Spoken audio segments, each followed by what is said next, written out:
So on case and then the K? Yeah. Ready? Alright, so just on to on case. They haven't touched this one, so just carry through on your flow all of our impacts. They haven't touched those. We still get to access all those impacts, all the solvency with our plan. So carry that across your flow. Now onto the K. First off, I want to talk about the fiat abuse. They're saying basically you can fiat 7 billion people, and that also, if you cross-apply our seeds of the political, the Ghazani 98 card, saying that people are, like, leave it to the realists, like, people are not just going to, like, blindly accept this. There's going to be these horrible transition wars. You have to see that, like, not only is this not practical, but it's clearly an abusive framework set up by the NEG. It's not fair. We fiat one government agency, they fiat an entire population, the entire human race. It's fiat abuse, and they can't solve that way. Also, they never addressed our ivory tower, like the elitism. Like they're looking from this privileged outlook, and they're trying to like help other people. But it's this kind of like relativistic privileged outlook. They never addressed that. So they the alt would like bring into that the ivory tower elitism. So carry that across your flow. Also, they never addressed our third point on the 2AC, the vagueness. They don't really specify the transition period. As my partner read, there are going to be these wars and these issues. We also mentioned that there are going to be horrible issues in the transition wars, in the transition period, and they never really specify how that's going to work. They just kind of use this abusive fiat to say it will work, without ever really giving an explanation of how they're going to prevent, these abusive wars. They say, well, it'll just happen. But if we refer again to the Ghazani 98 card, we'll see that that's not really credible.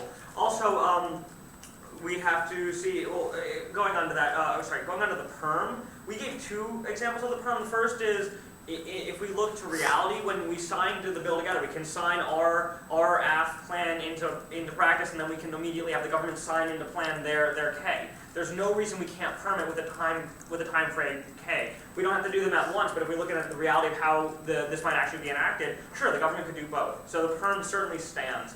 Moving on to civil disobedience.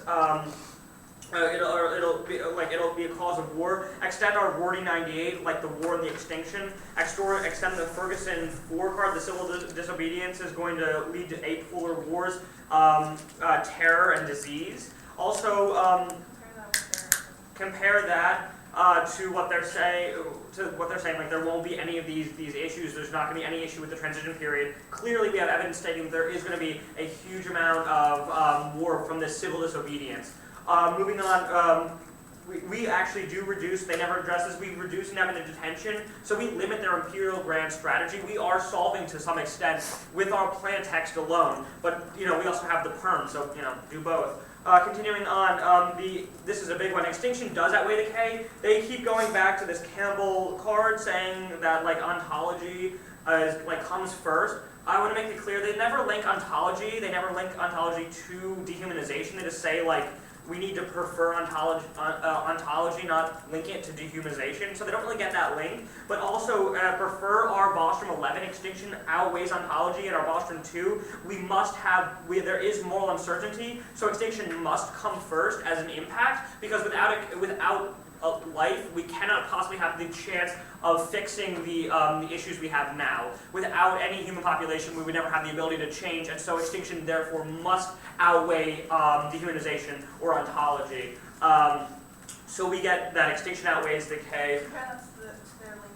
Compare that to their link arguments, saying they're talking about terrorism and WMDs. But that's kind of just feeding into our impact of, yes, we agree, the terrorists are there and they pose an extinctional threat. And so, yes, they might pose this threat, we might be dehumanizing them, but extinction outweighs that dehumanization. So they don't get that link evidence either. Moving on to the utopian, this is the Gelber 8 evidence. There's no feasible alt to a nation state. Their alternative is kind of like this utopian fiat, it's all going to go great, when we clearly have evidence, cross-apply our evidence from the civil disobedience. There's going to be these wars, the Rorty 98 and the Ferguson 4 evidence. There are going to be these horrible transition wars. So cross-apply that to this utopian fiat abuse.